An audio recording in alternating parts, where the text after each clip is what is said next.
this edition of Spotlight with Sandhya. We applaud the women who break the glass ceiling, who climb the corporate ladder, and who become rich, famous, and successful. Today, we shine the spotlight on women who are on the other side of the economic spectrum, the women in our villages who have become successful entrepreneurs in their own small way and who run 2 or 3 parallel businesses. To talk about this transformation, today we have with us an IAS officer, Dr. Mamta Gowda, who was the mission director of Sanjeevani, the National Rural Livelihood Mission in Karnataka. Last year, we had worked on a book together that showcased the success stories of the Sanjeevani women. Welcome to the show, Dr. Mamta Gowda. Thank you, Sandhya. It's really a privilege being with you today. Thank you very much. So happy to be on the show and connecting with a large number of people who are interested in women and their development. It's a pleasure to talk to you digitally now, and it's been a pleasure working with you on this book. Let me just show you the book also. So, Mamta, could we talk a little bit about what exactly is the Sanjeevani mission? I think everybody's heard about Kutumbashree. It is Kutumbashree in Karnataka is Sanjeevani. That is National Rural Livelihood Mission, our Prime Minister's pet project, in which women are put together. It believes that poor have an innate ability to get over the poverty. All they require is a small little push or a catalyst to bring them out of that poverty. They will do everything else themselves. It's a Gandhian philosophy, basically, which says that women, when brought together in groups, there is more power in a group than in an individual. And when they're brought together in a group and given all the know-how, empowered to understand various things, they will lead the society. So he says, Gandhi says, you teach a woman or you educate a woman and she will educate the family, and you educate a group of women in the village and they will educate the complete village. So this is the philosophy behind Sanjeevani. And Sanjeevani believes that we should empower them into becoming productive economic part of the society. And therefore it is called National Rural Livelihood Mission. We put women into livelihood, and through livelihood, look at economic, social, cultural, and other development, Sandhya. So that is Sanjeevani for you. What I found very interesting, Mamta, is that Sanjeevani identifies the interests and the strengths of the women and also the market potential. Can you explain how this works? Sanjeevani has a database of all the women in a village. And it focuses on, there's an analysis done based on at least in Sanjeevani, when I was there, we based it on our GIS, on GIS technology database, which will have the complete family profile of a woman, plus the profile of the entire village. And geographically, what is the importance of that place? For example, as I said, it's based on Gandhian philosophy. So we look at making it into a self-sufficient village. And we look at what is the potential of the village, potential of the lady, potential of the village. So then we train them into certain product which they can work on. In addition to various other trainings, we give them a product which has the potential geographically. For example, when we look at Ilkal as a village, it has a potential for Ilkal saris are geographically very important, and it's a geotag product. So we focus on getting that, so we put women onto weaving, we put women onto making the yarn, women onto embroidery, women onto, various products which will add a benefit or add value to, Ilkal saris. Then these are marketed We have our own marketing networks. Like we have made highway hubs in many places. When I was there, we put up highway hubs where we bring out the product to the highway and we give them a place there so they can market it there. We will also help them market online.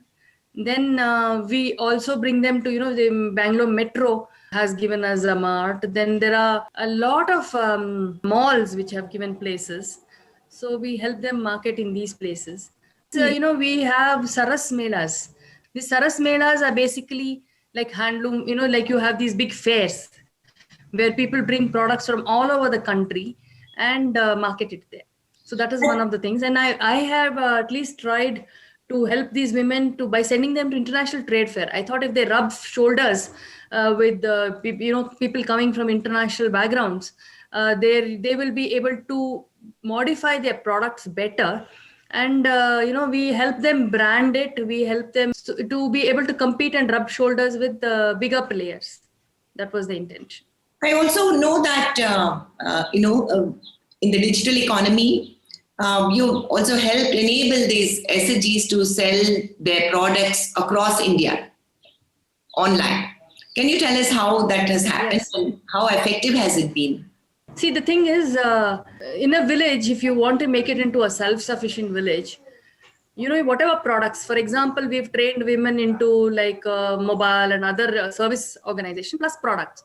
These products cannot be marketed within the village. And, when even within that taluka, it becomes difficult. For example, Ilkal sari, how much can you sell in your own village or in that taluka or in that state? How much can we sell? So we thought, let's put them onto online platforms. The first thing which we did is we put them onto government e-marketplace. Government e-marketplace, for example, there are women SHGs making cotton bags. So this, government departments look for cotton bags. So then we moved on to Amazon, Flipkart, and also there are a lot of other like eGrama and a lot of others online platforms. Plus now government is coming up with its own SHG marketplace with the help of UNDP. That's really interesting. Another feature that has struck me as a very positive was that the repayment of loans is remarkably high. Could you explain this? The Sanjeevani itself is modeled on a very different kind of, it's not just another microcredit unit, it's modeled on a different plan. So what happens is every group, Sanjeevani group consists of 10 women. And out of these 10 women, we form Gram Panchayat level federations. So a lot of these SHGs come to form the Gram Panchayat Federation. And a group, many Gram Panchayat federations come together to form a Taluk Federation. So the Gram Panchayat level federation gets a help of 10 lakhs, 10 to 15 lakhs, depending on the number of members which it has. So out of these 15 lakhs, they solicit project proposals for some people to set up their own small little industry or small little trade or whatever that is. So they take project proposals, they decide in a meeting as to whose need is more important and which product it has a better market, which has a better financial module. So then they give out loans. And this loan, again, they decide on what is the repayment capacity that the lady have. So going with the project proposal, they make the repayment capacity. For example, if they can repay in 50 months, they will. Suppose somebody cannot repay in 50 months, they're even given up to 100 months. So, making it smaller repayment financial numbers, so that way. So what happens is modeled as per the requirement of the lady. You won't believe it, Sandhya, the repayment is 99%, 99 point something percent. So that way there is no loan that is not repaid. So this corpus which we give, this 15 lakhs is given as a corpus. I can give you examples like in Madhugiri, Badunhalli, the corpus from 15 lakhs has grown to 50 lakhs. And there are something like 50 Gram Panchayat level federations. Every Gram Panchayat will have a federation. So there are 50 to 60 Gram Panchayat federation. And today the corpus that we had given was 50 lakhs. and it has grown to almost 5 crores. So the corpus keeps growing, and that is something that will continue to remain there, and people keep borrowing it and repaying it. So the repayment is very high, and now banks are very happy with Sanjeevani women, so they come forward in case of additional funding required. They come forward. They're willing to give up to 20 lakhs without any collateral to these self-help groups women. That's really fantastic. And there's a fair amount of training that happens, isn't it? Apart from financial literacy, there's skill development and leadership skills. Can you talk a little bit about how this comes about? Sandhya, as I told you, Sanjeevani looks at livelihood as only the means. It is not the end. So the means is livelihood, to make them economically empowered. So a lot of financial literacy programs are done, entrepreneurship development programs are done. Then over and above that, we also give them health and hygiene training. There are a lot of literacy programs we run. Then we run a program on how to run a home. Even if similar small programs like that also are run. So a lot of training happens. Not only livelihood, we give them skill development. We move from livelihood towards skill development. We give them a different skill. Like for example, somebody wants to get into mushroom cultivation, so we give them the training for mushroom cultivation. Then somebody wants to move into sanitary napkin making, so we give them that training. So those kind of skill trainings are given. In addition to that, we also add on a generous amount of cultural and social training, health and hygiene, this kind of trainings also. That's really fantastic. And how have these women been coping during the pandemic and the various lockdowns we have had and restrictions in movement? How have these women SHGs been coping? This is a very interesting story, I must tell you, Sandhya. These women took on leadership in various villages. Coping is not at all the word to be using for them now, because they, instead of just coping, they took on the leadership of that village and ensured that the villagers got educated on COVID, because we had with the help of UNICEF and NIRD, which is National Institute of Rural Development in Hyderabad, we had conducted training in the sense like massive awareness on COVID, how to cope with it. That education or that knowledge, they transferred on to every home. So that is one thing they did. Then first thing they got into is they were very clever. They moved into alternate livelihoods. So then you realize that during lockdown, their livelihood were not, whatever program that they were doing or whatever product they were manufacturing and selling may not get sold. So they moved, many of them, in every village, they were tailors. The skill development that has to be done, women were given tailoring. So we have a lot of tailors in the village. So they all moved on to mask making and then sanitizer making. Then they started distributing, selling masks, distributing masks.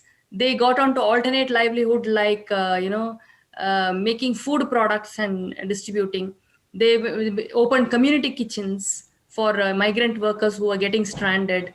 They made in a village called Kalhalli in Hunsur Taluk of Mysore district. These women got together, they started a repository. So they said, anybody having surplus grains, surplus whatever, please deposit it here.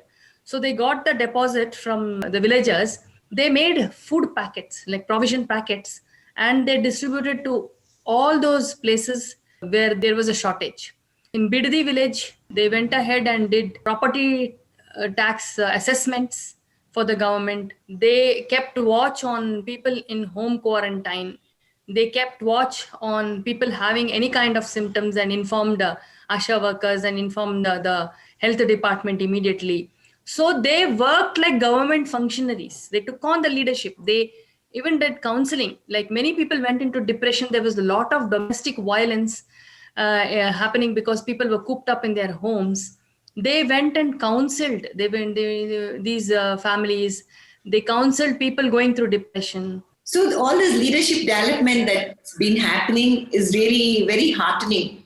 And what's also nice is that these women are not content becoming successful themselves. They also go and encourage other women to become part of the success story too.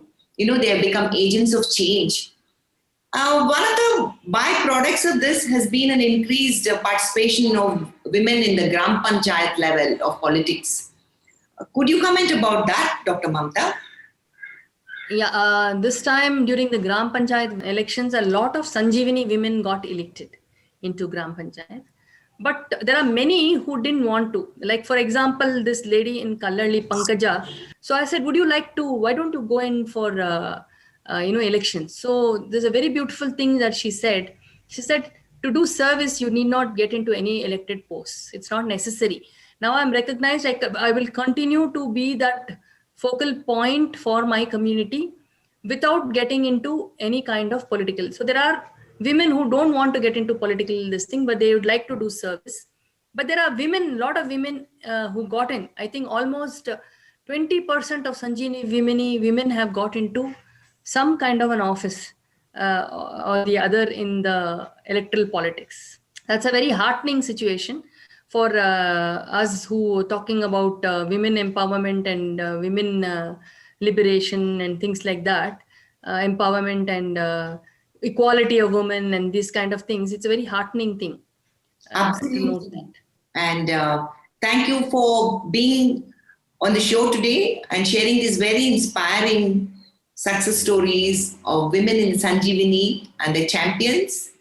It's been a privilege working with you on this book. Thank you so much, Dr. Mamta. Thank you very much, Sandhya, and it has been very nice talking to you today. I hope whatever that has transpired will also motivate others to get into something like this. And it was very wonderful working with you on that book. To viewers, Thank you very much. I hope you enjoyed this episode of Spotlight with Sandhya. We look forward to your comments. Do share this video and subscribe to the Raintree Media YouTube channel. You can also listen to this interview as a podcast on Spotify, Google, and several other platforms. Until I'm back again with another interesting guest, take care and bye-bye.